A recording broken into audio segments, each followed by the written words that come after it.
Hello दोस्तों, welcome to study Gurukul. तो दोस्तों 69,000 शिक्षक भर्ती में सरकार को बहुत बड़ा झटका लगा और सरकार के झटके के साथ ही दोस्तों छात्रों को भी काफ़ी बड़ा झटका 69,000 शिक्षक भर्ती में आज देखने को मिला। जैसा कि कल सुनवाई में सबको राहत मिलती हुई दिख रही थी, कल जिस तरह से डबल बेंच में राहत मिलती हुई नजर आ रही थी, लेकिन यहाँ इस सुनवाई पर किसी ने ध्यान नहीं दिया और दोस्तों इसी में छात्रों को झटका लग गया है। चयन सूची के सभी छात्र जो हैं इससे प्रभावित नजर आएंगे। आखिर क्या हुआ है? 37,339 सीट को लेकर क्या फैसला दिया है जज साहब ने और इसमें क्यों हुआ है ऐसा और क्या अब आगे की रणनीतियां होने वाली हैं, इन संपूर्ण महत्वपूर्ण बिंदुओं को कवर करने वाले इस वीडियो के माध्यम से वीडियो को लाइक शेयर करना मत भूलिएगा, चैनल को सब्सक्राइब कर लीजिए, बेल आइकन प्रेस कर दीजिए ताकि आने वाली लेटेस्ट वीडियो की नोटिफिकेशन आपको सबसे पहले मिल सके।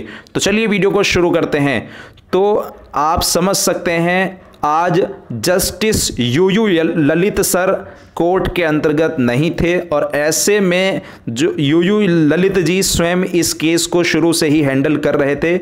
अब समझिए क्या हुआ आखिर केस के अंतर्गत। वीडियो कॉन्फ्रेंसिंग के माध्यम से दोस्तों 11 बजे ही कोर्ट सुनवाई शुरू हो चुकी थी और गोपाल सुब्रमण्यम, मैंने आपको बताया रिजवान अंसारी ने बहुत ही जबरदस्त अधिवक्ता किए हुए थे, जो सीनियर जो सर्विस मैटर है उनके सबसे बढ़िया वकील हैं। और सरकार ने अपनी तरफ से यहां केवल और केवल ऐश्वर्या भाटी जी को अपने पक्ष के लिए रखा और विनय सर को भेजा। आप समझिए सरकार की कितनी बड़ी यहां गलती नजर आई छात्रों को भी कि आखिर सरकार ने ऐसा क्यों किया, जबकि यहां सीजे या फिर जब पहले से ही सीजे इसको मामले को हैंडल कर रहे थे या फिर एजी महोदय इस मामले को संपूर्ण चीजें वो जानते थे। तो ऐसे में आप समझ सकते हैं ऐश्वर्या भाटी जी और विनय सर, जिनको दोस्तों इस संपूर्ण अपडेट का ज्ञान भी नहीं था, ऐसे में उनको भेजना कहीं ना कहीं सरकार को यहां झटका मिल चुका है। तो क्या हुआ है दोस्तों जानते हैं। गोपाल सुब्रमण्यम जी ने पक्ष रखा, उन्होंने कहा शिक्षा जो 21/5/2020 का ऑर्डर था जिसमें कहा गया था कि 40-45 पर जितने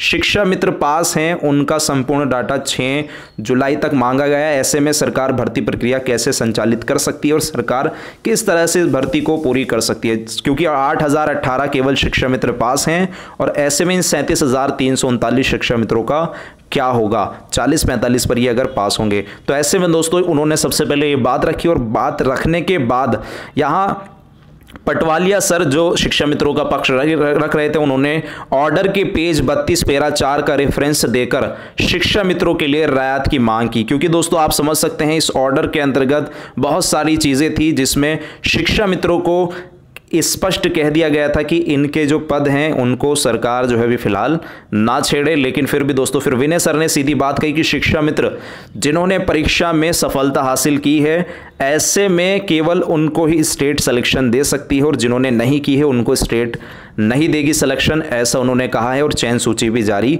कर दी गई है। ऐसे में ऐश्वर्या जी सरकार की तरफ से बोली और उन्होंने कहा कि मैं विनय जी की बात से प्रतिबद्धता जाहिर करती हूं, यानी मैं इनकी बात से सहमत नजर आती हूं और 60-65 पर पहले से ही 8,000 शिक्षा मित्र पास हैं, स्टेट उनको सिलेक्शन देने के लिए राजी हैं और रिजर्व की मांग बेबुनियाद बताई थी विनय सर के द्वारा। वहीं दोस्तों फिर उसके बाद राजीव धवन सर ने कट ऑफ 40-45 का रहा तो 45,357 सफल होते, अगर 60-65 है तो 8,000। तो बहस दोस्तों यहां इसी परिप्रेक्ष्य में समाप्त हुई और समाप्त होने के बाद स्टेट की तरफ से किसी तरह का मजबूत पक्ष ना रखने के कारण दोस्तों और मजबूत पैरवी के ना कारण दोस्तों 14 जुलाई मामले तक, अब देखिए 14 जुलाई को जो सुनवाई है तब तक 37,339 पद जो है शिक्षा मित्रों के लिए रिजर्व कर दिए गए हैं, यानी तब तक भर्ती पूरी होती है तो ये पद नहीं भरे जा सकते। अब देखिए भर्ती पूरी तब तक हो सकती है, अगर बीच में हो सकती है बिल्कुल, लेकिन अब आप सुनिए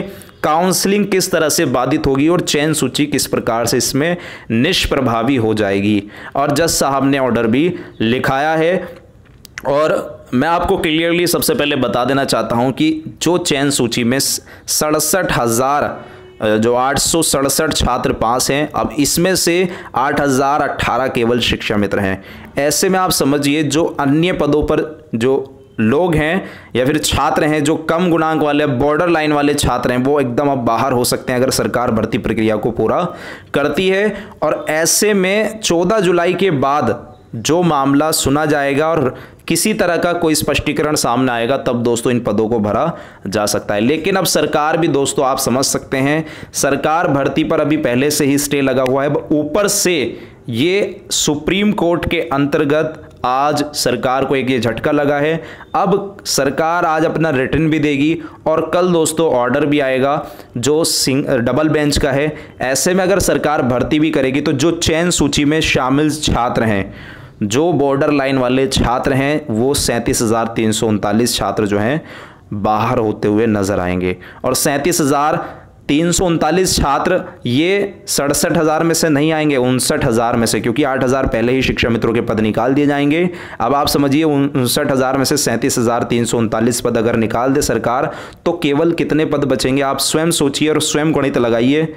तो लगभग केवल और केवल 22,000 पदों पर ही सरकार जो है क्या कर सकती है, भर्ती कराएगी। हालांकि कराएगी 30,000 पर, लेकिन 22,000 पर इसलिए क्योंकि 8,000 तो पहले से ही दोस्तों शिक्षा मित्र हैं, तो ऐसे में 22,000 पर अन्य छात्रों का सिलेक्शन होगा, जिसमें छात्र पहले से ही आप समझ सकते हैं एमआरसी ओवरलैपिंग को लेकर मुठभेड़ चल रही है, ओबीसी जनरल को लेकर मुठभेड़ चल रही है।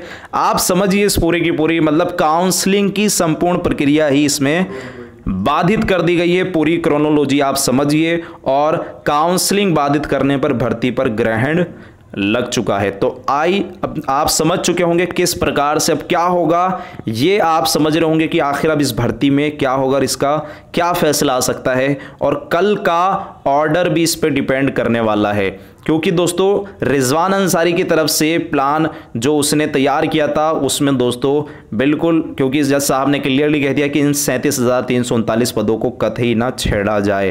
अब ऐसे में वो छात्र सारे के सारे परेशान हो चले हैं जो 69,000 में सेलेक्ट हैं। अब वो भी दोस्तों यहाँ आप समझ सकते हैं कि अब क्या होने वाला है इस संपूर्ण भर्ती प्रक्रिया के अंतर्गत। और चयन सूची भी अब निष्प्रभावी हो चली है। चयन सूची दोबारा से इनको जारी करनी होगी और संपूर्ण डाटा शिक्षा मित्रों का भी अवेलेबल कराना होगा।